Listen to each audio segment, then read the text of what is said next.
रुक करते हैं अगली खबर का, जो कि मध्य प्रदेश से है। यहाँ खरगोन में 10 अप्रैल को, आपको याद होगा, रामनवमी का जो जुलूस निकला था, शोभा यात्रा निकली थी, उस दौरान यहाँ पर हिंसा हुई थी। हिंसा के बाद इब्रिश खान उर्फ सद्दाम नाम के एक शख्स का शव बरामद किया गया। इस हत्या के मामले में अब पुलिस ने 5 लोगों को गिरफ्तार किया है। गिरफ्तार किए गए सभी आरोपी आनंद नगर रहीमपुरा इलाके के रहने वाले हैं। पूछताछ में पुलिस को एक चश्मदीद ने बताया कि 10 और 11 अप्रैल की रात को आनंद नगर कपास मंडी इलाके में इब्रिश पर इन 5 लोगों ने हमला बोला था। अभी जो एक आरोपी पकड़ा गया है, जिसका नाम है शेजू पिता अक्रम। ये टावड़ी मोहल्ला का निवासी है। ये अपने घरों से पत्थर फेंकवा रहा था और भी जगह इसने पत्थर फेंकवाए हैं। इसके विरुद्ध एनएसए की कार्रवाई की जा रही है।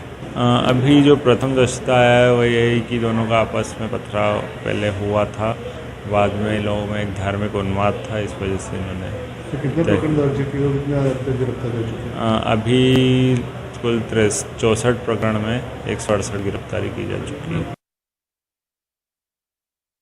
यहाँ पर आपको बता दें कि 10 और 11 अप्रैल की रात को आनंद नगर इलाके से, आनंद नगर कपास मंडी इलाके से ये शव इब्रिश का मिला था और इस तरह के कयास लग रहे थे कि क्या घर वालों ने, क्योंकि गुमशुदगी की रिपोर्ट लिखवाई थी कि कहीं हत्या तो नहीं हो गई, और अब यहाँ चश्मदीद निकलकर सामने आया है जिसमें कहीं ना कहीं ये बात निकलकर आई है कि इब्रिश को मार दिया गया। इस संबंध में 5 लोगों को गिरफ्तार कर लिया गया है। देखना यह होगा कि उनके साथ पूछताछ में क्या कुछ निकल कर आता है। आपको बता दें कि इस समय हमारे सहयोगी अनुराग द्वारी फोन लाइन पर जुड़ गए हैं। अनुराग, यहाँ पर इब्रिश को लेकर क्या जानकारी मिल रही है? चश्मदीद सामने आया है जिसने बताया है कि 10-11 अप्रैल की रात को जो है इस इलाके में, कपास मंडी इलाके में इब्रिश पर 5 लोगों ने हमला बोला था। पुलिस ने 5 की गिरफ्तारी की है। क्या क्या जानकारियां हासिल हो पा रही है? जया, हमने पहले ही खबर बताई थी कि कैसे एफआईआर, जिसकी कॉपी हमारे हाथ लगी थी, और एफआईआर में ही चश्मदीदों ने बता दिया था कि उन्होंने 7 से 8 लोगों को इब्रिश पर हमला करते हुए देखा था 10 और 11 की दरमियानी रात को, और पुलिस ने रात एफआईआर 1 बजे दर्ज की थी।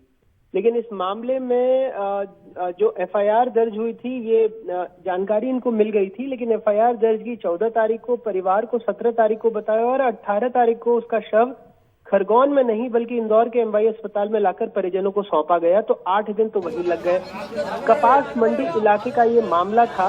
इब्रिश खान 30 साल के हैं, जो वहां पर नगर पालिका में काम करते हैं, और जो ये 5 लोग अभी गिरफ्तार हुए हैं, इनकी पहचान दिलीप, संदीप, अजय कर्मा, अजय सोलंकी और दीपक प्रधान के तौर पर हुई है। 3 से 4 लोग अभी भी फरार बताए जा रहे हैं, और पुलिस के सूत्रों का कहना है कि जब इन लोगों से पूछताछ हुई तो उसमें से एक आरोपी ने ये बात कही है कि इब्रिश को उसने देखा था पेट्रोल बम फेंकते हुए एक और आरोपी के घर, जो फरार है, और उसके बाद इन लोगों ने उसका पीछा किया, और उसके बाद उसकी पिटाई हुई है, और तेज धारदार हथियारों से, और पुलिस का ये भी कहना है कि जो धारदार हथियार है उसको भी बरामद कर लिया गया है।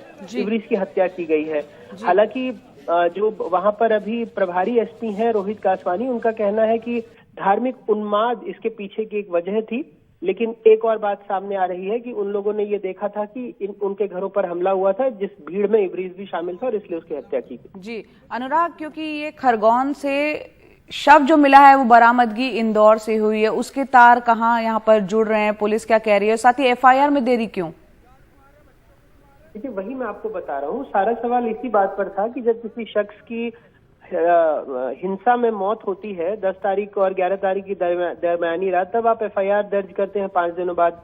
पुलिस का इस संबंध में कहना है कि उनको चूंकि शिनाख्त नहीं हो पाई थी, जबकि आप देखिए कि किसी भी तरह ऐसी वारदात में सबसे पहली चीज होती है कि शिनाख्त कराई जाती है। तो क्यों शिनाख्त नहीं हो पाई खरगोन के इस शख्स की, इसका जवाब तो पुलिस को ही देना है, और इसीलिए उनका कहना है कि एफआईआर में देरी हुई है। जया जी, बहुत बहुत शुक्रिया अनुराग इस पूरी जानकारी के लिए आपका।